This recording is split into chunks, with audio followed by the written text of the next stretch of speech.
My name is Michael. I'm 52 years old, and I just watched the police close the doors of the patrol car with my own sister in the back seat while she pounded on the glass, screaming that I was a monster for destroying our family. What she still hasn't processed, or what her pathological envy simply refuses to understand, is that a family isn't destroyed by reporting a crime. The family was destroyed the exact moment she decided to reach into the most sacred part of my life to pull out a handful of dirty bills. Some people can't stand seeing someone else's light and would rather try to put it out, but they forget that some of us know how to move perfectly well in the dark. She thought that, because she was blood of my blood, I would lower my head and accept the theft of my wedding rings as a simple family oversight.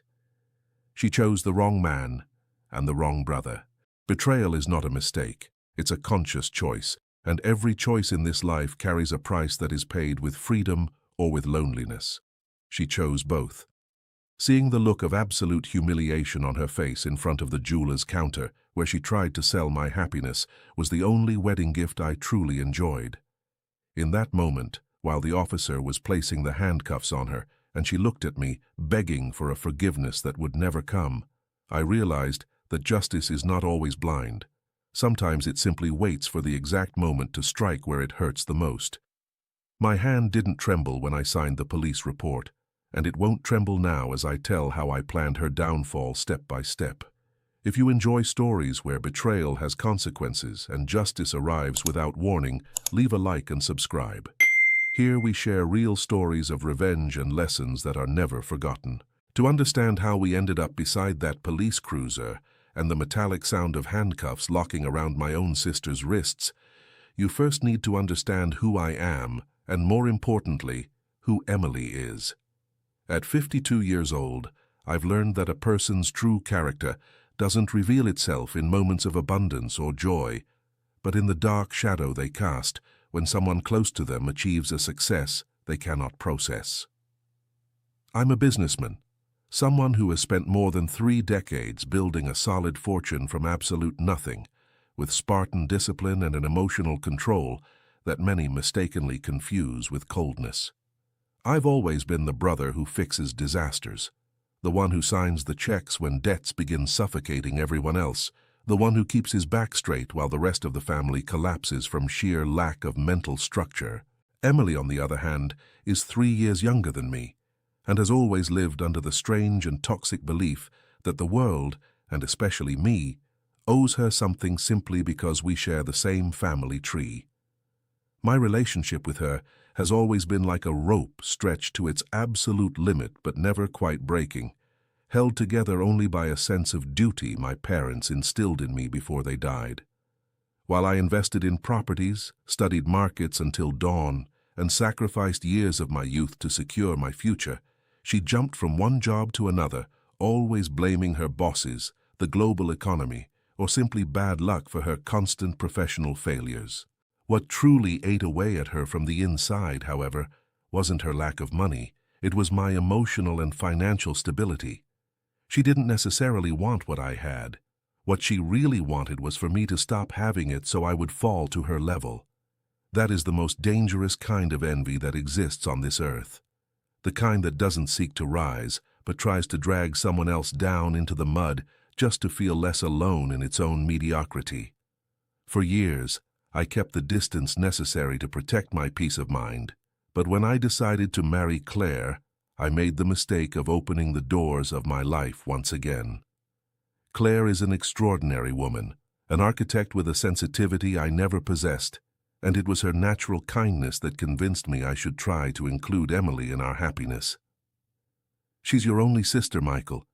You can't leave her out of something like this," she would say with the voice that usually disarms all my defenses. I gave in. It was my first serious strategic mistake. I allowed Emily to be present during the preparations, to give opinions about the flowers, and to stay close to us during the months leading up to the wedding. She pretended to smile in support, but I, who have negotiated with financial sharks, could see the nervous twitch in her eye every time we talked about our plans. The atmosphere before the wedding carried a kind of quiet opulence. I'm not a man of extravagant luxuries meant to impress strangers, but I value quality. The wedding rings we had custom-made weren't simple bands purchased in a jewelry store. They were unique pieces designed by a master jeweler with diamonds of enormous sentimental and financial value. Emily knew that perfectly well. She was there when we picked them up and heard the jeweler explain that those pieces had a unique registry and were practically impossible to replicate on the market. I saw her fingers brush against the box with a mixture of desire and restrained hatred. At that moment, I should have listened to my survival instinct, but I was too busy trying to be a good brother. Look around you honestly. There is always someone in the family who feels they have a divine right over what belongs to others.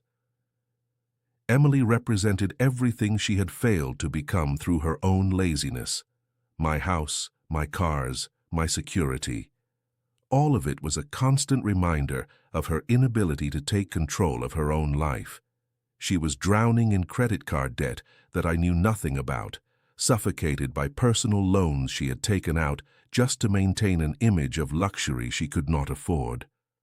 And there were the rings, resting in my private office the night before the ceremony, waiting to become the symbol of a union she secretly despised. That was the exact scenario. A 52-year-old man lowering his guard, an excited bride, and a sister consumed by bitterness, planning the move she believed would have no real consequences. I never imagined the enemy was already sitting at my table, waiting for the moment I closed my eyes to drive the knife into my back. By trusting blood, I served her the opportunity on a silver platter. The morning of my wedding was not the chaotic storm of nerves many people would expect. As a man accustomed to managing crises, I woke up with a cold, controlled calm. I walked into my office and opened the blue velvet box one last time. The sparkle of the diamonds under the morning light represented the effort of my entire life. I left them there, safe on my desk, while I stepped into another room to get dressed. Emily arrived early, under the excuse of helping with the final details. I saw her enter through the reflection in the mirror while I was tying my tie. She looked pale, restless in a way I assumed was just family excitement. She gave me a stiff, almost mechanical hug. "You look very sharp, brother," she said, but her eyes wandered around the room with a predatory speed. I said nothing. I simply nodded and stepped out to greet the judge, trusting that respect for my home was a line she would never cross. The disaster exploded 20 minutes before the ceremony. My best man rushed into the room with a pale face. "Michael, the ring box is on the desk." "But it's empty," he whispered. A dry chill ran down my spine, the electric sting of instant understanding. I walked back into the office with steady steps.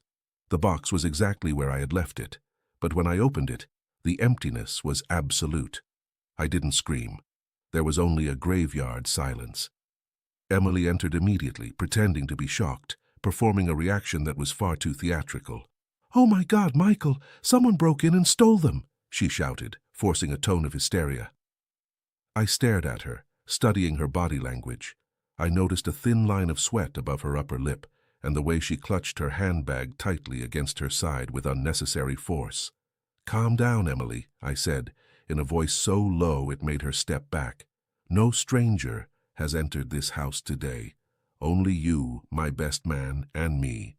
She began stammering, throwing accusations at the florists and the catering staff. She even had the nerve to suggest that Claire might have taken the rings and forgotten to tell me. The real humiliation wasn't the theft itself. It was the cynicism of trying to destroy the most important moment of my life while looking me straight in the eyes. I had to tell Claire, just minutes before walking to the altar, that our rings had disappeared. Seeing her excitement fade for even a second was the lowest blow I've ever received. We had to use spare rings, cheap prop pieces with no value at all. During the entire ceremony, while we exchanged those thin bands of worthless metal, I couldn't stop looking at Emily sitting in the first row, pretending to cry with happiness. Her ability to deceive burned inside me like acid. As the reception progressed, I saw her disappear several times toward the private areas of the house. I watched every one of her movements from a distance, holding a glass of champagne I never even tasted. She avoided eye contact with me. When I finally cornered her near the garden, Her mask of the concerned sister fell away completely. "Stop looking at me like that, Michael. It's not my fault you're so careless. You have so much money you don't even know where you leave the things you buy," she snapped, her bitterness twisting her face. In that instant, the separation became absolute. In my mind, she stopped being my blood and became a toxic asset that needed to be eliminated. I understood that Emily didn't just want the money to cover her debts. She wanted to leave a stain of misery on my marriage. She wanted every time I looked at my hand to remind me of the theft and the suspicion. That night, while the guests celebrated, my silent rage transformed into a machine of strategic calculation.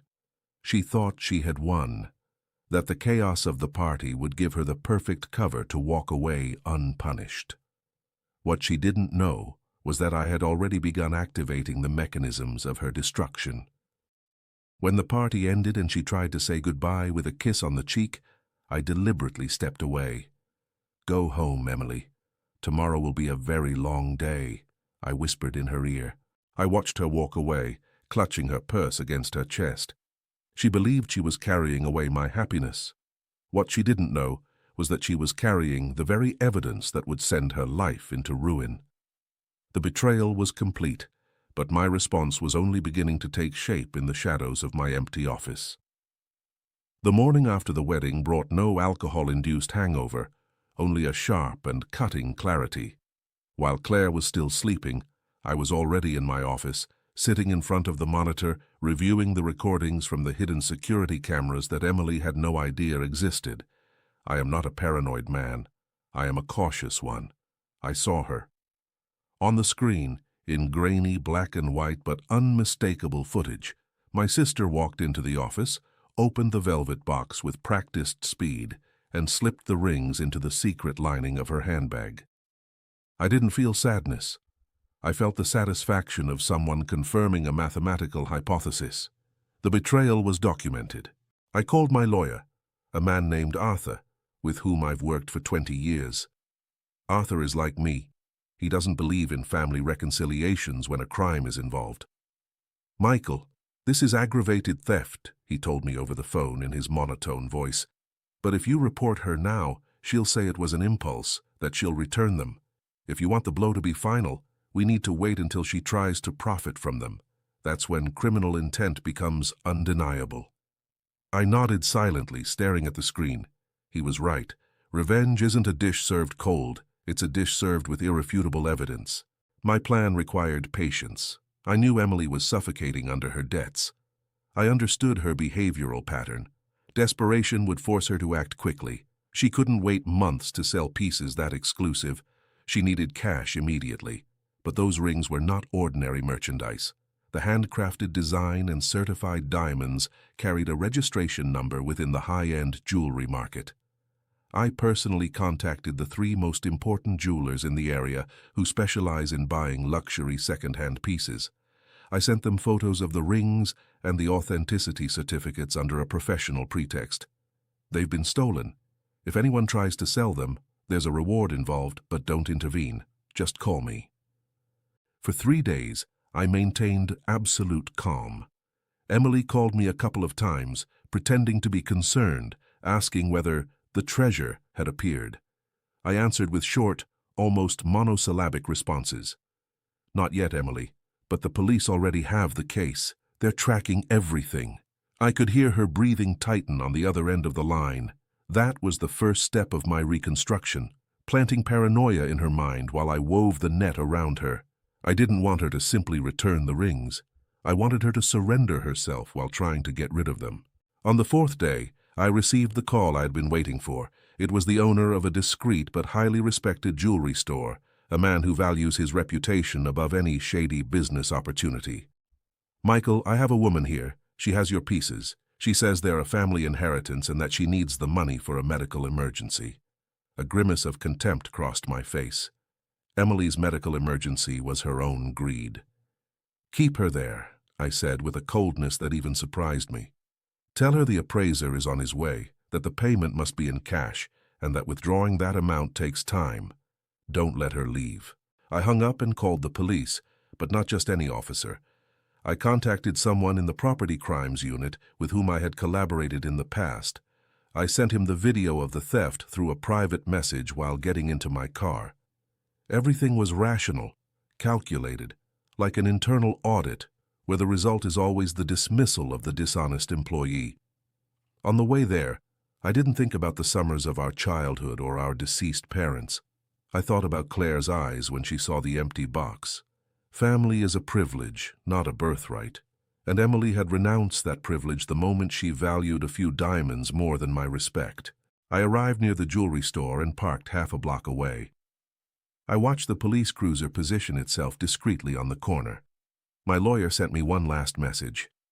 "Everything is ready, Michael. The evidence is complete. There's no turning back." I didn't want to.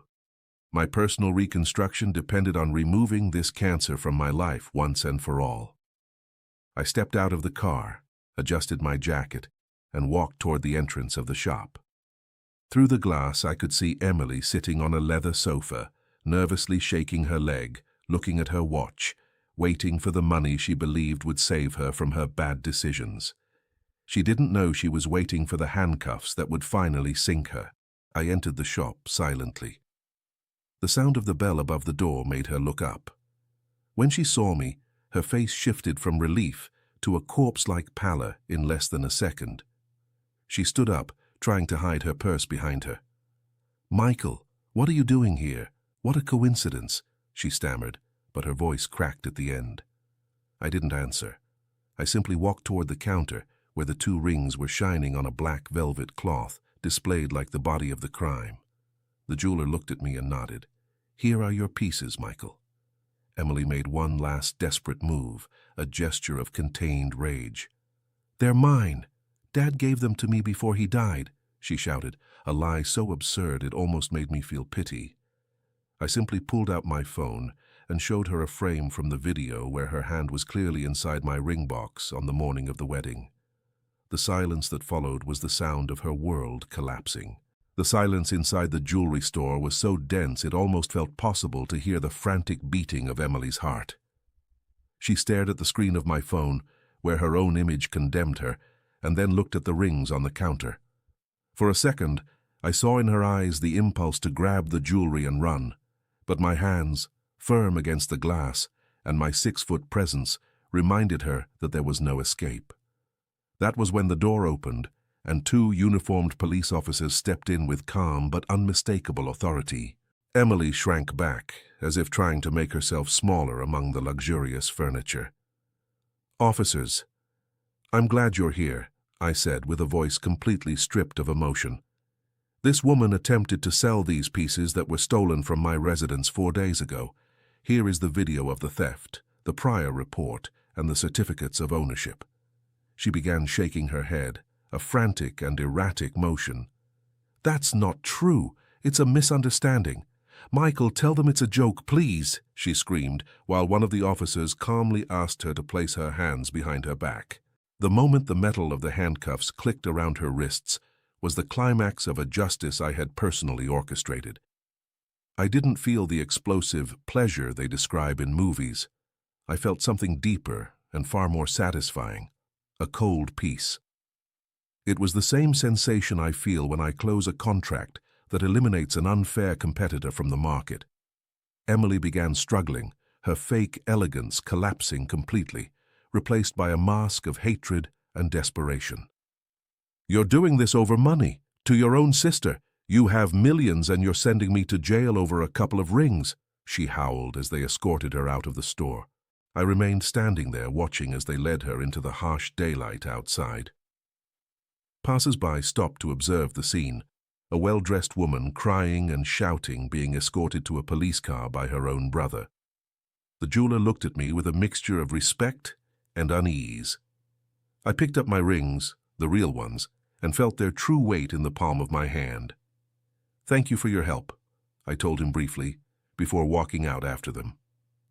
Outside, beside the patrol car, I asked for a moment to speak with her before they closed the door. The officer nodded. I stepped closer to the window. Emily looked at me with bloodshot eyes, spitting insults, calling me selfish, cold, heartless. I let her speak until she ran out of air. When the silence finally came, I leaned slightly closer and said with a calmness that froze her completely, "I'm not sending you to jail for the rings, Emily. I'm sending you there because you believed my happiness was something you could pawn to pay for your mediocrity. You thought that because you're my sister, I would accept your poison. But you forgot one thing. I don't negotiate with terrorists, not even the ones who share my last name." She tried to spit at me, but the patrol car window was already sliding up. Seeing her face twisted in rage behind the glass as the vehicle pulled away into traffic was the definitive closing of a chapter in my life that should have ended years ago. There was no doubt, no regret. She had gambled her freedom against my patience, and she lost. In business, when a branch only generates losses and debts, it gets shut down. Today, I had just closed the most expensive branch of my personal history. I returned to my car and sat in silence for a moment. I looked at the rings inside the box. I thought about Claire, who at that moment was probably at home wondering where I was. She is the future. Emily is the rotten past that had finally been discarded. I started the engine with a precise movement. Revenge is not an act of hatred. It's an act of order. The disorder Emily brought to my wedding had been corrected with the precision of a surgeon. I knew the family would try to call me, that there would be messages from uncles and cousins asking for mercy, speaking about Christian forgiveness. But their numbers were already blocked. In my world, loyalty is rewarded and betrayal is punished. There are no gray areas. Justice had arrived, not because fate announced it, but because I called it by name and gave it the exact address of the jewelry store. 6 months have passed since that day at the jewelry store, and my life has regained a structure I didn't even realize I was missing. Emily is still serving her sentence. Her lawyer tried to request leniency, arguing mental instability and desperate debts, but my evidence was too solid and my determination unbreakable. There was no deal, no bail paid by me, and most importantly, no forgiveness. The family, or whatever remained of it, tried to pressure me during the first few weeks. I received letters full of cheap sentimentality about the sacred bond of blood and how our parents would be turning in their graves, seeing Emily behind bars. I answered all of them the same way, with silence. Silence is the most powerful tool of a man who knows he is right. Eventually, they understood that I am not someone people negotiate with, and the call stopped. Claire and I finally had our private ceremony, just the two of us standing in front of the ocean. We used the original rings, the ones I recovered from the counter of that jewelry store. For some people, those rings might be stained by the story of the theft, but for me, they now carry even greater value. They are a symbol of what happens when you protect what you love with firmness. Every time I look at my hand, I don't remember the image of my sister screaming inside the police car. I remember the moment I decided that no one, absolutely no one, has the right to trample on my dignity, no matter what last name they carry. I have learned that blood only makes you related, but loyalty is what makes you family. Anyone who fails to understand that distinction does not deserve a seat at my table. Many people ask if I feel bad for being so harsh. The answer is no. I sleep perfectly well every night. The world is a difficult place, and sometimes the only way to preserve peace is by establishing boundaries that no one dares to cross. Emily was not a victim of circumstances. She was the architect of her own ruin. She chose the theft, she chose the lies, and she chose the betrayal. I simply chose that she face the consequences of her actions. That is not cruelty, that is justice. And justice, when it is pure, has no room for happy endings or forced reconciliations. Sometimes, the best revenge is not revenge at all. It is watching life collect its debts while you move forward, stronger and wiser. I have cut the dead branches from my tree, and now it grows stronger than before. Life has taught me that respect is earned, trust is built, and betrayal is paid for. Never accept less than what you deserve, and never be afraid to do what is necessary, no matter how harsh it may seem. At the end of the day, the only things you truly own are your honor and the peace that comes from knowing you did the right thing. If this story felt as intense to you as it was for me to live it, leave a like and tell me in the comments what you would have done. Would you have forgiven because she was family, or would you have done the same as I did? And if you're not subscribed yet, make sure to turn on the bell so you don't miss the next stories.